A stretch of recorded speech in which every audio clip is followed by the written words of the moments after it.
आप सभी का स्वागत करता हूं आज की इस वीडियोस में। तो आज की इस वीडियोस में हम लोग जो है इरिगेशन इंजीनियरिंग है ना। तो इरिगेशन इंजीनियरिंग में आज हम लोग जो है यहाँ पे चर्चा करने वाले हैं और इसमें जो है चैप्टर नंबर 2 जो है हम लोग आज की इस वीडियोस में बात करेंगे।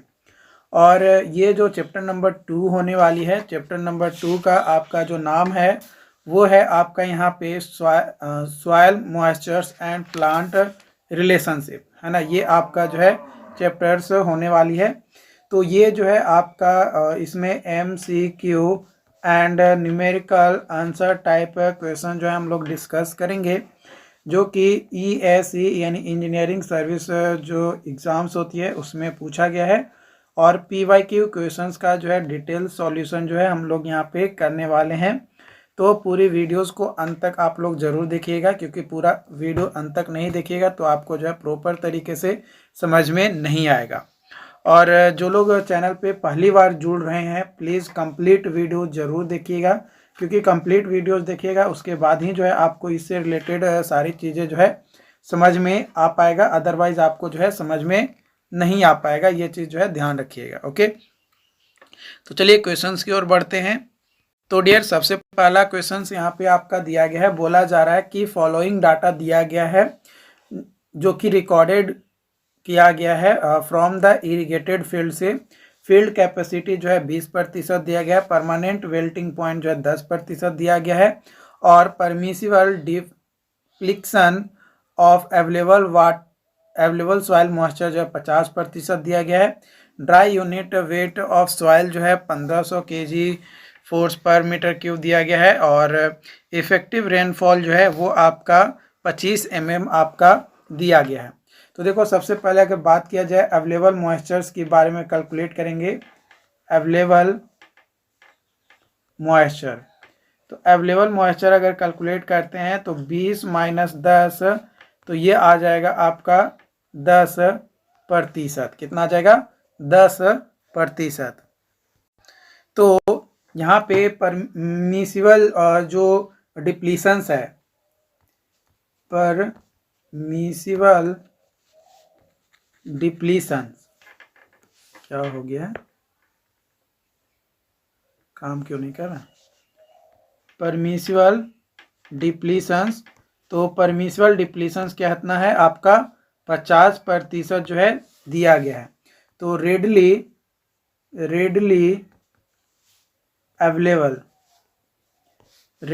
अवेलेबल मॉइस्चर्स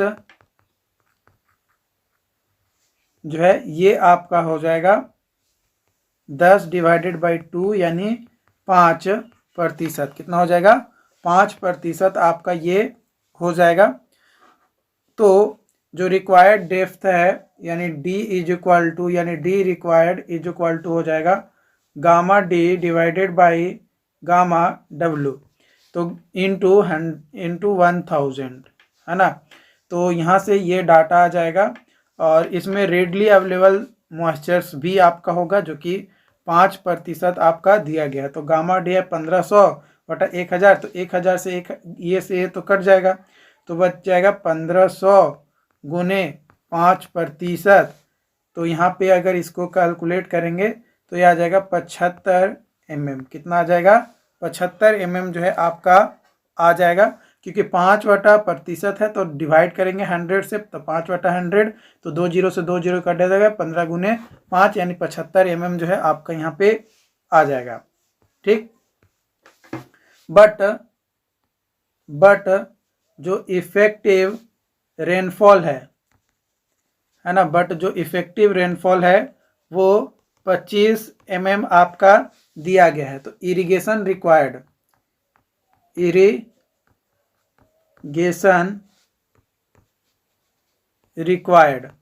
तो इरिगेशन कितना रिक्वायर्ड होगा? तो 75 - 25 यानी 50 mm। कितना रिक्वायर्ड होगा?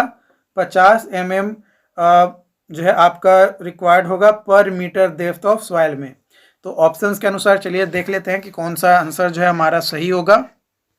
तो यहाँ पे ऑप्शंस के अनुसार अगर देखें तो ऑप्शंस के अनुसार हमारा ऑप्शन नंबर सी जो हो जाएगा वो क्या हो जाएगा, सही उत्तर हो जाएगा। ओके, अगला क्वेश्चन यहाँ पे दिया गया है। अगला क्वेश्चन बोला जा रहा है what is the moisture depth. Moisture depth क्या होगा, available for evapotranspirations in root zone of 1 meter depth soil if dry weight of soil is 1.5 gram per centimeter cube, field capacity 30% and permanent wilting point जो है वो आपका दिया गया 10% जो है आपका दिया गया है।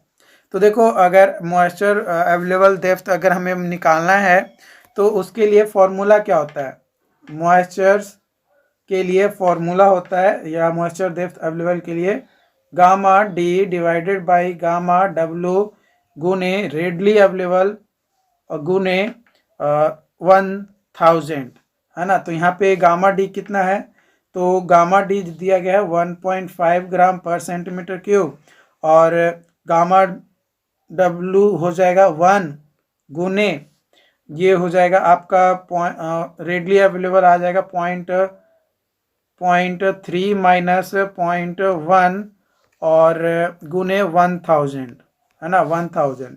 तो यहाँ पे कैलकुलेट करेंगे तो ये आ जाएगा 300 mm। कितना आ जाएगा, 300 mm आ जाएगा। तो ऑप्शन नंबर बी में आपका दिया गया है। किस में दिया गया है, ऑप्शन नंबर बी में आपका यहाँ पे दिया गया है। तो यहाँ पे ऑप्शन बी जो हो जाएगा वो आपका सही उत्तर हो जाएगा।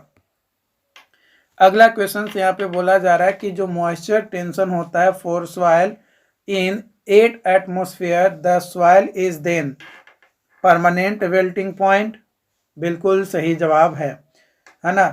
फील्ड कैपेसिटी नहीं होगा, ऑप्टिमम मॉइस्चर कंटेंट नहीं होगा, इक्विवेलेंट मॉइस्चर नहीं होगा। तो option number A is the right answer. अगला क्वेश्चन है, यहाँ पे बोला जा रहा है कि during particular stage of growth of crop जो कंजप्टिव यूज होता है वाटर का वो 2.8 mm पर डे है। If the amount of water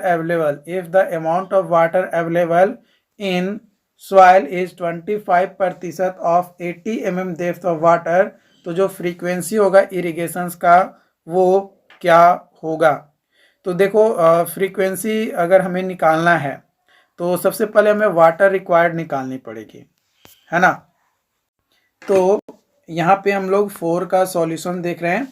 तो वाटर रिक्वायर्ड हम लोग सबसे पहले निकालेंगे। वाटर रिक्वायर्ड, कितना वाटर रिक्वायर्ड होगा, तो 75% ऑफ 80 mm। कितना, 80 mm।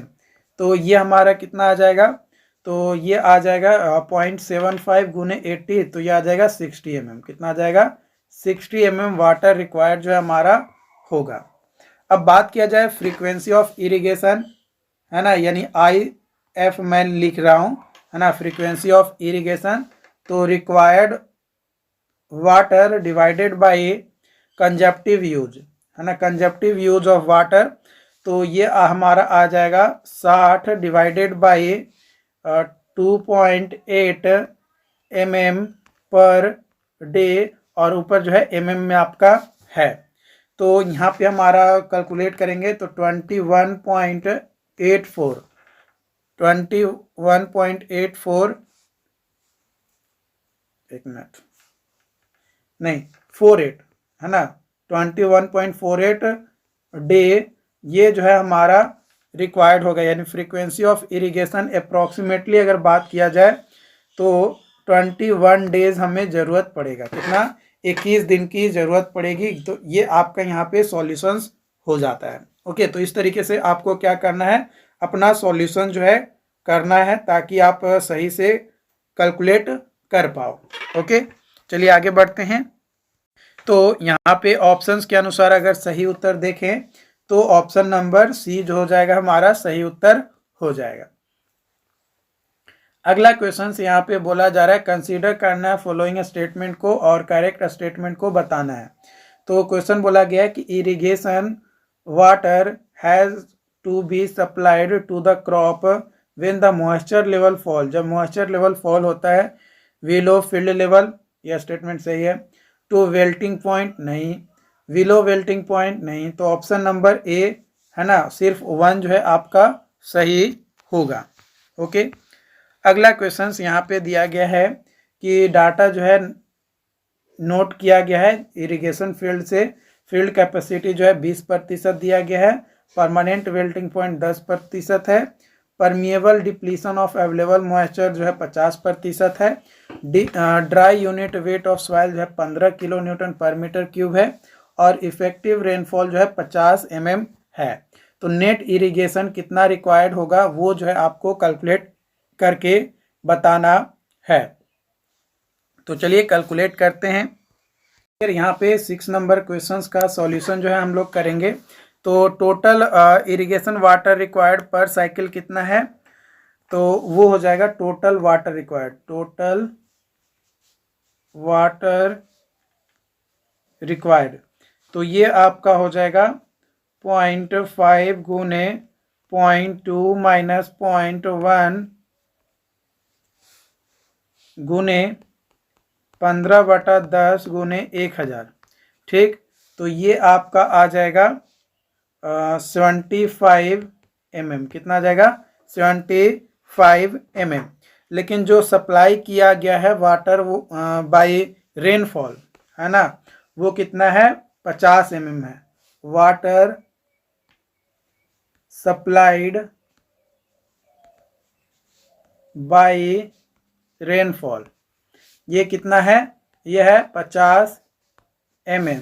तो नेट कितना आ जाएगा, तो नेट आपका आ जाएगा 75 माइनस 50, तो ये आपका आ गया, ये कितना आ गया आपका, तो ये आ गया 25 mm। तो चलिए ऑप्शंस के अनुसार देखते हैं। तो ऑप्शंस के अनुसार अगर यहाँ पे देखें तो हमारा सही उत्तर क्या हो जाएगा, ऑप्शन नंबर डी 25 mm जो है वो हमारा सही उत्तर हो जाएगा। ओके, अगला क्वेश्चन है यहाँ पे 7 नंबर क्वेश्चन क्या बोला जा रहा है, for an irrigated field having field capacity 30%, permanent wilting point 10%, permissible depletions of available moisture जो है 40%, dry unit weight of soil जो है 14.7 किलो न्यूटन पर मीटर क्यूब, और यूनिट वेट ऑफ वाटर जो है 9.8 किलो न्यूटन पर मीटर क्यूब, इफेक्टिव रेनफॉल जो है 30 mm है। तो net irrigation required per metre depth of soil कितना होगा, चलिए वो कैलकुलेट करते हैं। तो 7 नंबर में यहाँ पे आपका वाटर रिक्वायर्ड जो इरिगेशन वाटर रिक्वायर्ड हो जाएगा वो हो जाएगा 0.4 into 0.3 minus 0.1 into 14.7 by 9.8 into 10⁻3। तो वाटर रिक्वायर्ड यहाँ पे कैलकुलेट करेंगे तो 120 mm आ जाएगा। कितना आ जाएगा, वाटर रिक्वायर्ड कितना आ जाएगा, 120 mm। अब वाटर रिक्वायर्ड में से जो इफेक्टिव रेनफॉल है उसको माइनस करेंगे तो 120 माइनस 30 तो आ जाएगा 90 mm। कितना आ जाएगा, 90 mm आ जाएगा। ऑप्शंस के अनुसार मैच करते हैं कि किस ऑप्शन में दिया गया है। तो यहाँ पे ऑप्शंस के अनुसार अगर बात किया जाए तो ऑप्शन नंबर डी में आपका यहाँ पे दिया गया है 90 mm। अगला क्वेश्चन है, यहाँ पे 2 स्टेटमेंट दिया गया। स्टेटमेंट 1 बोला जा रहा है कि if soil moisture is only slightly more than the wilting coefficient, the plant must expend extra energy to obtain the water and hence the plant cannot grow। बिल्कुल यह स्टेटमेंट भाई सही है। दूसरा स्टेटमेंट दिया गया है कि excessive water supply retard plant growth, बिल्कुल ये भी सही है। तो यहाँ पे ऑप्शन नंबर बी सही हो जाएगा क्योंकि स्टेटमेंट 1 और स्टेटमेंट 2 दोनों ही जो है यहाँ पे क्या है आपका सही उत्तर है। ओके, अगला क्वेश्चन से यहाँ पे आपका दिया गया है, बोला जा रहा है कि जो कंजप्टिव यूज होता है वो क्या बताता है, loss of water as a result of first evaporation and transpiration, नहीं भाई गलत है। क्रॉप वाटर रिक्वायरमेंट नहीं, इवेपोरेशन एंड इनफिल्ट्रेशन नहीं, तो ये भी नहीं होगा, ये भी नहीं होगा, ये भी नहीं होगा। Evaporation and transpiration from the cropped area, बिल्कुल ये सही जवाब है। Option number D is the right answer. अगला क्वेश्चन है, यहाँ पे स्टेटमेंट आपको पढ़ के बताना है जो कि रिलेटेड है connection with soil water crop relation से। तो करेक्ट स्टेटमेंट को जो है आपको क्या करना है, बताना है कि कौन सा स्टेटमेंट करेक्ट है। तो पहला स्टेटमेंट दिया गया कि water utilisation by plant is mainly from capillary water, बिल्कुल सही बात है। The amount of irrigation water required to meet the evapotranspirations needs the crop during its full growth duration is its conjunctive irrigation required, ये भी सही है। अगला है आपका कि the depth of water required होता है to bring the soil moisture level of given soil up to its field capacity is called hygroscopic water, नहीं भाई ये गलत है। With the continuous increase in quantity of water applied, the yield of most crop increases up to certain limit and then expected to constant, नहीं ये भी गलत है। तो यहाँ पे हमारा सही कौन सा हुआ, तो स्टेटमेंट 1 और स्टेटमेंट 2 जो है सही है। तो option number A is the right answer. Okay, अगला क्वेश्चन यहाँ पे दिया गया है। क्वेश्चन बोला जा रहा है कि एक डाटा जो है प्राप्त किया गया है, रिकॉर्ड किया गया है, जिसमें जो रूट जोन डेप्थ है वो 2 मीटर है, एग्जिस्टिंग वाटर कंटेंट जो है 5% है, और ड्राई डेंसिटी ऑफ सॉइल जो है वो 15 किलो न्यूटन पर मीटर क्यूब है, और water applied to its soil to there soil वो 500 मीटर क्यूब है। Water loss due to evaporation and deep percolation 10% है। एरिया ऑफ प्लॉट जो है वो 1000 मीटर स्क्वायर है। तो जो फील्ड कैपेसिटी होगा सॉइल का नियर बाई वो कितना होगा, है ना। फील्ड कैपेसिटी जो है आपको यहाँ पे कैलकुलेट करना है। तो आसान है, फील्ड कैपेसिटी का फॉर्मूला बता दो क्या होता है। इतने सारे क्वेश्चंस आपको मैंने करवाया, तो इतने सारे क्वेश्चंस करने के बाद उम्मीद करते हैं कि आप उसको जो है आराम से उसे कैलकुलेट कर पाएंगे फील्ड कैपेसिटी को। तो देखो इसका फॉर्मूला क्या होता है, मैं फॉर्मूला बता रहा हूँ, क्वेश्चंस ये आपको खुद से बनाना होगा, ठीक है। क्योंकि इतने सारे क्वेश्चंस मैंने करवाए हैं तो ऑब्वियसली आप इसे बना पाओगे, क्योंकि डाटा तो सेम चीज़ दिया गया है। तो देखो field capacity is equal to formula होता है वाटर रिटेन्ड वेट, है ना, यानी weight of water retained divided by dry soil, है ना, वेट ऑफ ड्राई सॉइल। तो ये फॉर्मूला होता है, ऐसे शॉर्ट में अगर लिखें तो F C is equal to होता है gamma W by gamma D into N, ठीक है। ये एन जो है पोरोसिटी को रिप्रेजेंट करता है। तो यहाँ पे पोरोसिटी तो है नहीं दिया हुआ है ना, तो पोरोसिटी कैसे निकालेंगे, volume of void divided by total volume, ठीक है। तो इस तरीके से आप फॉर्मूला यूज करके निकालोगे। तो मैं इसका आंसर बस बता दे रहा हूँ ताकि आप इसे कैलकुलेट करके आप हमें कमेंट बॉक्स में बताना, या फिर आप हमें व्हाट्सअप कर सकते हो सॉल्यूशन शेयर करके 7488414543, ये हमारा व्हाट्सअप नंबर है। तो इसका आंसर हो जाएगा 19.7%। कितना हो जाएगा, 19.7%। कई बार जो है हम लोग जो wait of water retained in soil होता है उसका फॉर्मूला होता है F into gamma D into D, है ना, इंटू डी। यहाँ पे एफ जो है वो आपका फील्ड कैपेसिटी होता है। तो आप मैंने उलट पुलट उल्टा फुल्टा आगे पीछे करके आपको कैलकुलेट करना है।